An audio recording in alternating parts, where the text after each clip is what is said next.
ఈ ఆజ్ఞలలో ఒక ఆజ్ఞ నేను అంటున్నాను ఇప్పుడు, విశ్రాంతి దినము కదా. ఈ విశ్రాంతి దినం గురించిన ఆజ్ఞ ఒకటి చదువుతాం. నిర్గమకాండము 28వ వచనం. విశ్రాంతి దినమును పరిశుద్ధముగా ఆచరించుటకు జ్ఞాపకం ఉంచుకొను. 6 దినములు నీవు కష్టపడి నీ పని అంతయు చేయవలెను. 7వ దినము నీ దేవుడైన యెహోవాకు విశ్రాంతి దినము. దానిలో నీవైనను నీ కుమారుడైనను నీ కుమార్తె అయినను నీ దాసుడైనను దాసి అయినను నీ పశువైనను నీ ఇంట్లో ఉన్న పరదేశి అయినను ఏ పని చేయకూడదు. ఎంత వివరంగా వివరించాడు అంటే, నీ ఇంట్లో ఉన్న వాళ్ళందరూ కూడా ఏ పని చేయొద్దు అని చెప్పేచ్చు కదా. నీ కుమారుడైనా కుమార్తె అయినా దాసి అయినా దాసుడైనా, మనోళ్ళప్పుడు చెప్పట్లే, ఫీమేల్ అండ్ మేల్, దాసుడైనా దాసి అయినా పశువైనా పరదేశి అయినా అంటే చుట్టాలు గెస్ట్ లాగా, వాళ్ళు కూడా ఏ పనియు చేయకూడదు అని దేవుడు తన వేలితో రాస్తున్నటువంటి ఒక ఆజ్ఞ. ఈ ఆజ్ఞ గురించి మనం పెద్దగా నాకు తెలిసి ఎక్కువ విని ఉండకపోయి ఉండొచ్చు. పొరుగువారిని ప్రేమించాలా, ఆశించకూడదు, పట్ల వాళ్ళ సొమ్మును ఆశించకూడదు, తల్లిదండ్రులను సన్మానించాలా, నారాజు చేయకూడదు, ఇవన్నీ మనం వింటనే ఉన్నాం. యేసుక్రీస్తు వాళ్ళు చెప్తానే ఉన్నారు. కానీ మరి ఈ ఆజ్ఞ గురించి ఇప్పుడు 17 వచనాలు చదివాం కదా, ఇందులో 4 వచనాలు అంటే కొంచెం పెద్దదే. ఈ ఆజ్ఞ గురించి 4 వచనాలు రాశాడు దేవుడు. అంత ఇంపార్టెంట్ అయిన ఈ ఆజ్ఞ గురించి మనం ఎందుకు అంతగా పెద్దలు మరి మనం వినట్లేదు, వింటున్నామంటారా? వినట్లేదు ఈ ఆజ్ఞ గురించి. ఖచ్చితంగా నేను చెప్తున్నానని పోయిన సంవత్సరం కూడా చెప్పాను. మీకు తెలియని ఒక విషయం తప్పకుండా మీరు తెలుసుకుంటారని. 90% పీపుల్కి ఆ విషయం తెలిసి ఉండదు అన్నాను. ఆ రోజు లాస్ట్ లెక్కలో నా వాక్యం అయిపోయాక 90 కాదు 99% పీపుల్కి ఆ విషయం తెలియదని చెప్పారు. ఈసారి అదే ఇక్కడ ఉన్న వాళ్ళు 90% పీపుల్కి అసలు 99 కాదు, నేను 90 చేసుకుంటున్నా. నేను ఎన్నో విషయాలలో కొన్ని విషయాలు తప్పకుండా తెలిసి ఉండవు. అందుకే కొంచెం శ్రద్ధగా వింటాం. మనకి 40 రోజులు ఎంతో మంచి అవకాశం అంటే దేవుడి గురించి ఎన్నో వాక్యాలు, దేవుడికి సన్నిహితంగా దగ్గరగా గడపడానికి, మన విశ్వాసాన్ని ఇంకా పెంచుకోవడానికి, రక్షణలో ముందుకెళ్ళడానికి చాలా మంచి అవకాశం. ఈ అవకాశంలో నేను ఒక మంచి విషయం మీతో పంచుకోవాలని ముందుకు వచ్చానండి. శ్రద్ధగా వినండి. అయితే ఈ ఆజ్ఞ గురించి చెప్పాను కదా, ఈ ఆజ్ఞ ఇక్కడితో అయిపోలేదు. ఇంకా ఈ 4వ ఆజ్ఞ గురించి, విశ్రాంతి దినం గురించి దేవుడు పాత నిబంధనలో చాలా చోట్ల చెప్పినాడు. యెషయా 58:13 మంచిగా వినండి. నీకు ఇష్టమైన పనులు చేయొద్దట, ఇంకా వ్యాపారం చేయొద్దట, ఇంకా లోక వార్తలు చెప్పుకొనకయు అని ఉంది. ఇక్కడ ఒక 3 గురించి చెప్పాడు. అలాగే ఇంకా రిఫరెన్స్లు ఉన్నాయి. నేను అన్ని చదవని టైం ఉండదు కనుక నేనే చెప్పేస్తాను. నిర్గమకాండం 35:3లో ఇంకోటి ఏముంటుందంటే, అగ్నిరా పెట్టకయు అంటే వంట చేయకు, పొయ్యి వెలిగించొద్దు అని ఒక దగ్గర ఉంది. ఇర్మియాలో బరువులు మొయ్యొద్దనుంది. అలాగే నిర్గమకాండం 15:19లో ఒక చోటనే ఉంటాను, తన చోట నుండి బయలుదేరి ఇంకొక చోటికి వెళ్ళకూడదనండి. అలాగే నెహమ్యాలో అమ్మకూడదనుంది, ఆమోస్లో కొనకూడదనుంది. ఇవన్నీ కూడా ఒక విశ్రాంతి దినానికి సంబంధించే ఉన్నాయి. ఏది అమ్మకూడదు, కొనకూడదు, కొనుక్కోకూడదు, ప్రయాణం చేయకూడదు, కొన్ని ఇంట్లో కూర్చొని మనం ముచ్చట్లన్నా చెప్పుకుందామంటే నో చిట్ చాటింగ్, లోపల మాట్లాడకూడదు, ఏ పని చేయకూడదు, బరువులు ఎత్తకూడదు. ఏం చేయాలి? ఎందుకు ఇంత ఖచ్చితంగా దేవుడు ఇన్ని రకాలుగా చెప్పినాడు ఈ ఆజ్ఞ గురించి? కొంచెం కష్టంగానే ఉంది కదా. అసలు ఇంకా ధర్మశాస్త్రంలో ఒక ఇన్స్ట్రక్షన్ దేవుడు ఏమనిస్తాడంటే, నేను నిజంగానే ఆశ్చర్యపోయాను.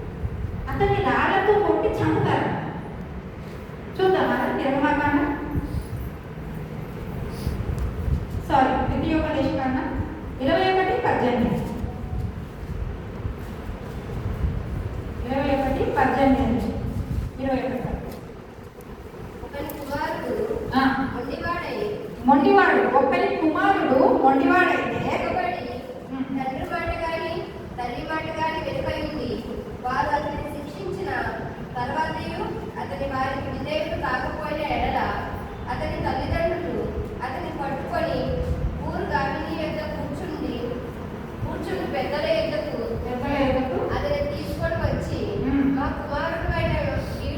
కుమారుడైన వీడు మొండివాడై తిరుగుబడి ఉన్నాడు. తిరుగుబడి ఉన్నాడు.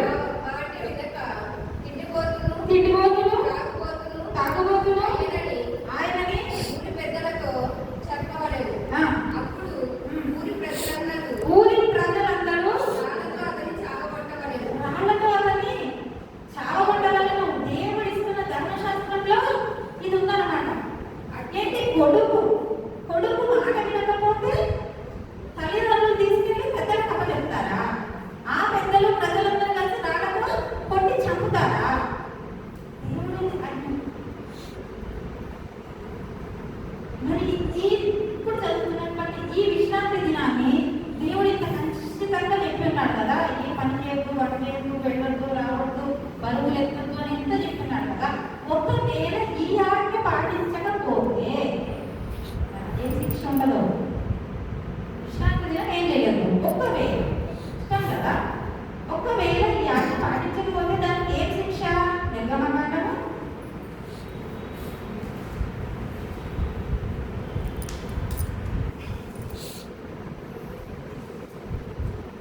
35:2. 6 దినములు పని చేయవలెను. 7వది మీకు పరిశుద్ధ దినము. అది యెహోవా విశ్రాంతి దినము. దానిలో పనిచేయు ప్రతివాడును మరణ శిక్ష నొందును. విశ్రాంతి దినమున ఒకవేళ పని చేస్తే, దేవుడు చెప్పినట్టు వినకపోతే ఏం శిక్ష? మరణ శిక్ష. అంట. అలా రాస్తాడా? నిజంగా ఏమైనా జరుగుతుందన్న మరణ శిక్ష చేస్తారా? విశ్రాంతి దినంలో ఎవరైనా పని చేస్తే ఒక అతనికి పడింది మరణ శిక్ష. కట్టలు ఏరుకోవడానికి పోయిందంట. కట్టలు ఏరుకుంటుంటే విశ్రాంతి దినంలో నువ్వు కట్టలు ఏరుకుంటావా అని చూడండి. నిర్గమకాండము సంఖ్యాకాండము 15:32. సంఖ్యాకాండము 15:32. ఇశ్రాయేలీయులు అరణ్యములో ఉన్నప్పుడు ఒకడు విశ్రాంతి దినమున కట్టెలు ఏరుట చూచిరి. వాడు కట్టెలు ఏరుట చూచిన వారు మోషే ఎద్దునకు అహరోను ఎద్దునకును సర్వ సమాజము వద్దకును వాడిని తీసుకొని వచ్చింది. సర్వ సమాజం ఎద్దుకు ఆయన తీసుకొని వచ్చిండ్రు. విశ్రాంతి దినము రోజు కట్టెలు ఏరుతున్నాడు. వానికి ఏమి చేయవలెనో అది విసరపరచబడలేదు కనుక వానిని కావలిలో ఉంచిరి.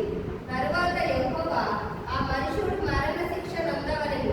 అసలు మనుషులకు అర్థం కాలేదు. కట్టలేదు కదా, ఏం చేయాలో అర్థం కాక పక్కన పెట్టిందంట. సరే చూద్దాంలే అని పక్కన పెట్టిందంట. అప్పుడు యెహోవా యెహోవానే చెప్తున్నాడంట. దేవుడే చెప్తున్నాడు. ఆ మనుషుడు మరణ శిక్ష నొందవలెను అని చెప్పాడంట. మరి ఏం చేశారు అప్పుడు? చదవమ్మా.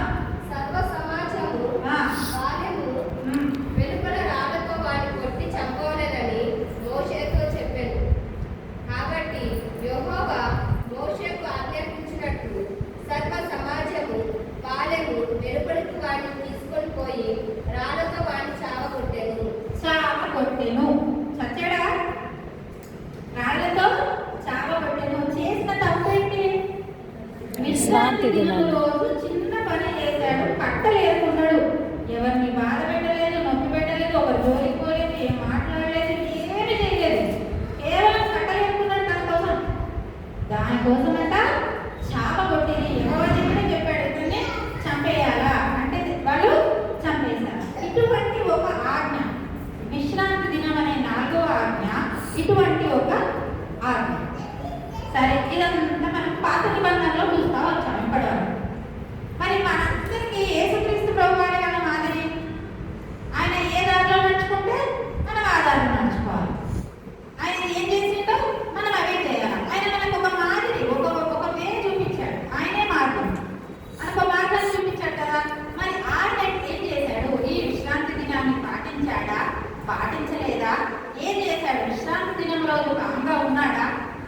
వండుకోవడము, తిరగడము, చిట్చాట్ మాట్లాడటము, ప్రయాణాలు చేయడము, స్వస్థపరచడము, సూచక క్రియలు చేయడము, ఇలాంటి అసలు ఏమైనా చేశాడా లేకుంటే ఏమి చేయలేదా?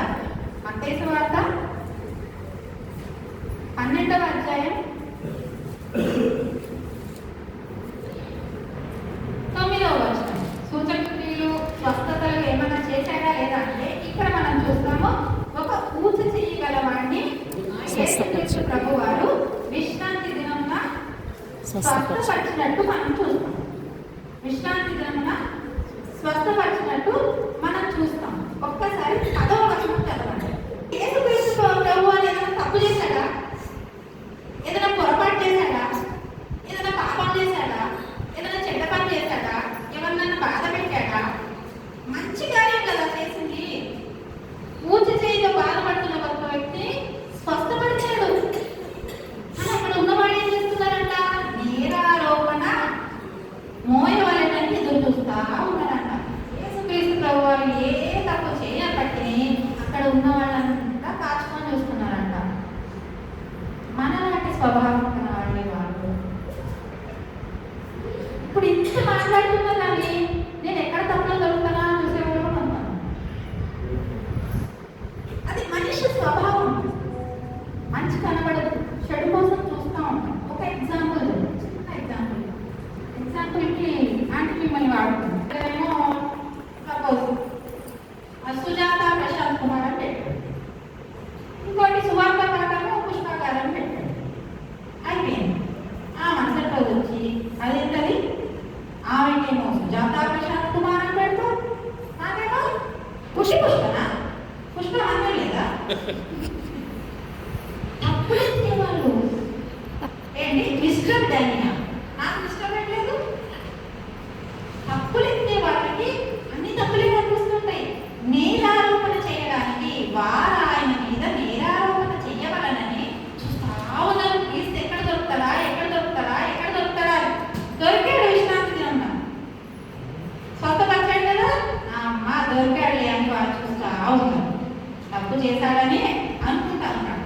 ఇప్పుడు మళ్ళీ వాక్యం ఇక్కడ యేసుక్రీస్తు ప్రభువారు ఏమన్నారంటే మార్కు సువార్త 2:27.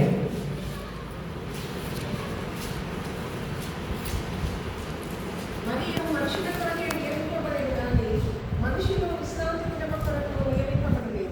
దేవుడు కదా అలా చెప్తున్నాడు. చూడు, విశ్రాంతి దినము మనుషుల కొరకే కానీ మనుషులు విశ్రాంతి దినము కొరకు కాదు అని మత్తయి సువార్తలో 12:8 వచనం. కాగా మనుష్య కుమారుడు విశ్రాంతి దినములకు మనుష్య కుమారుడు విశ్రాంతి దినములకు ప్రభువై ఉన్నాడని. మళ్ళీ చదవండి. కాగా మనుష్య కుమారుడు విశ్రాంతి దినములకు ప్రభువై ఉన్నాడని. కాగా మనుష్య కుమారుడు విశ్రాంతి దినములకు ప్రభువై ఉన్నాడు. మనుష్య కుమారుడు అంటే యేసుక్రీస్తు ప్రభువారు. దేనికి ప్రభు? విశ్రాంతి దినములకు ఆయన ప్రభువై ఉన్నాడంట. ఈ మాటని 3 సార్లు చదివించాము. అలా గుర్తు పెట్టుకోండి, మళ్ళీ వస్తాం మీ దగ్గర.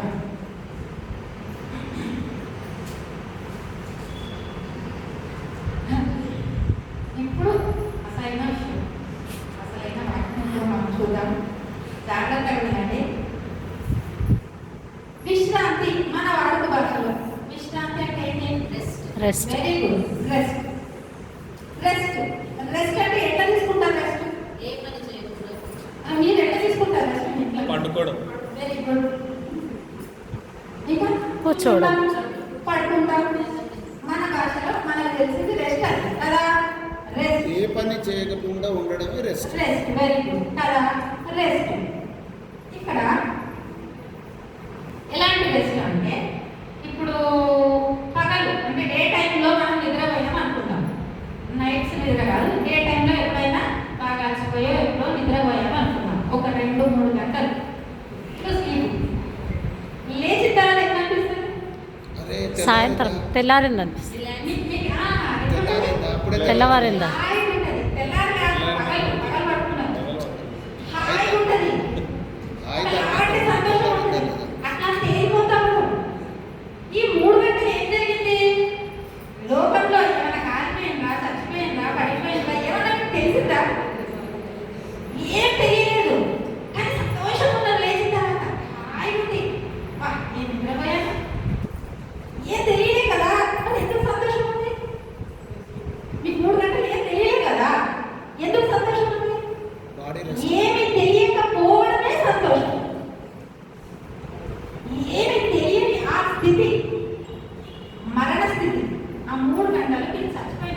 ఉండాలండి.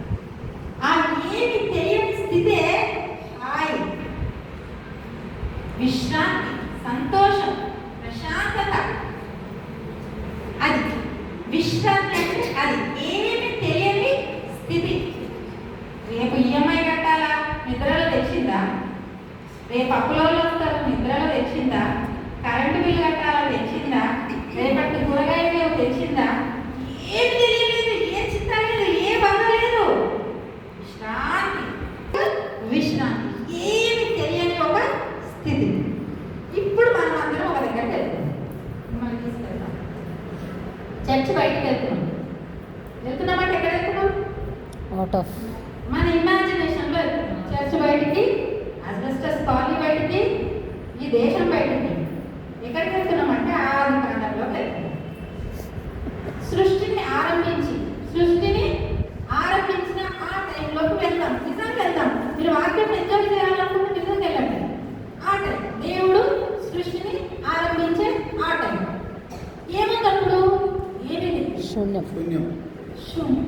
దేవుడు ఏం చేశాడు? స్టార్ట్ చేశాడు. భూమిని చేశాడు, ఆకాశాన్ని చేశాడు, సముద్రాలను చేశాడు, సూర్యుడు, చంద్రుడు, నక్షత్రాలు, పక్షులు, చెట్లను అన్ని చేసేసాడు. బాగుంది, అంత బాగుంది, ఎంత బాగుంది. సిద్ధపడ్డాడు అన్నమాట. దేనికి సిద్ధపడ్డాడు? మనుషుల్ని చేయడానికి. వాళ్ళకి ఇప్పుడు రెడీ, నా బిడ్డలు ఇప్పుడు రావడానికి రెడీ. మనం కూడా సిద్ధపడతాం కదా. ఇంట్లో బిడ్డ, కూతురు, కుమారుడు ఉన్నప్పుడు మనం చిన్నప్పుడు రేషన్ బియ్యం తిని ఉంటాం. మన పిల్లలకు అదే పెట్టాలనుకుంటామా? మనం చిన్నప్పుడు దిగాయిలలో ఉండుంటాం. నా కొడుకుని వంటిలో ఉంటాను. నేను చిన్నప్పుడు గవర్నమెంట్ స్కూల్లో చదువుకున్నాను. నా పిల్లలు ప్రైవేట్ స్కూల్, ఇంటర్నేషనల్ స్కూల్లో చదువుకోవాలి. అది తల్లిదండ్రులు ఆశపడతారు, దానికి తగినట్టుగా కష్టపడతారు, సిద్ధపడతారు. ఆడపిల్లుంది, పెళ్ళి సంబంధం వచ్చినాక బంగారం డబ్బులు ఎత్తుకోవాలి. ముందే డబ్బులు సిద్ధపడతారు, బంగారం సిద్ధపడతారు, ఆ తర్వాత పెళ్లికి సిద్ధపడతారు. మనమే ఈ లోకంలో ఉంటే ఎంత సిద్ధపాటు కలిగి ఉంటే మరి దేవుడు మనం దేవాలనుకుంటున్నాడు, మొత్తం సిద్ధపరిచాడు. అప్పుడు ఆదాముని అవ్వగారిని తీసుకొచ్చాడు.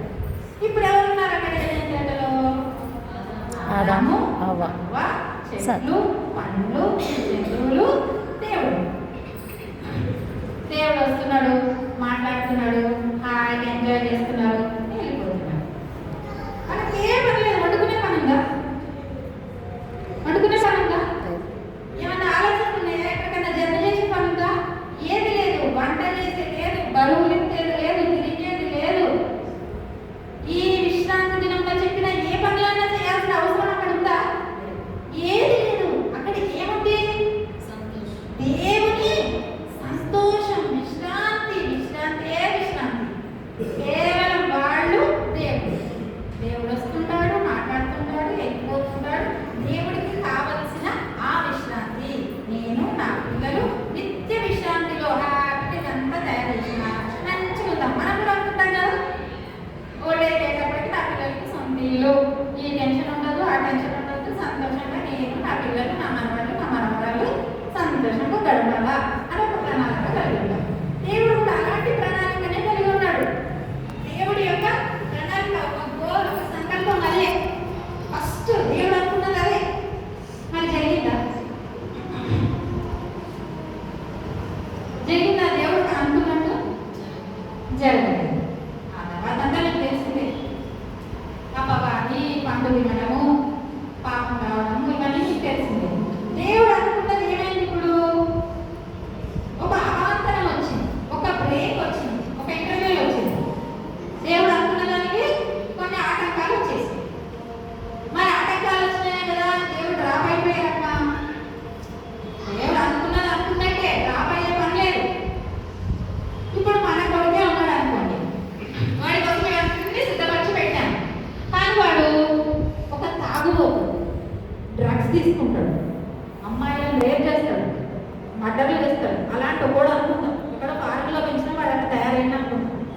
వాడు వచ్చిండు, ఇవన్నీ ఉన్నాయి. మనకి నారా కొడుకు ఆస్తంతా అవ చెప్తారా?